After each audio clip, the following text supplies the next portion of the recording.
आहे शिवसेनेचे आमदार महेंद्र थोरवे यांच्या विरोधात राष्ट्रवादी आक्रमक झालेली आहे। आताची महत्त्वाची बातमी आपण पाहतोय।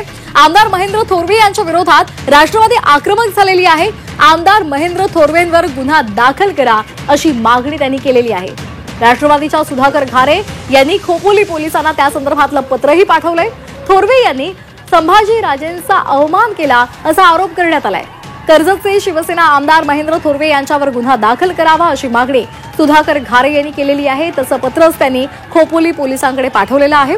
खासदार सुनील तटकरे यांच्यावर टीका करताना आमदार थोरवे यांनी औरंगजेब यांचं गुणगान गात संभाजी महाराजांचा अवमान केला अशी तक्रार घारेंनी केलेली आहे।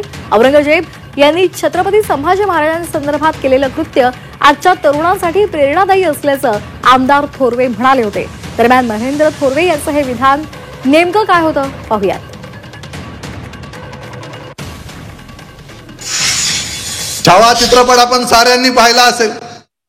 संभाजी महाराजांचे झालेले आपण त्या ठिकाणी जे काय औरंगजेबाने संभाजी महाराजांच्या बाबतीत जे कृत्य केलं तेही आजच्या युवकांना स्फूर्ती देणार आहे।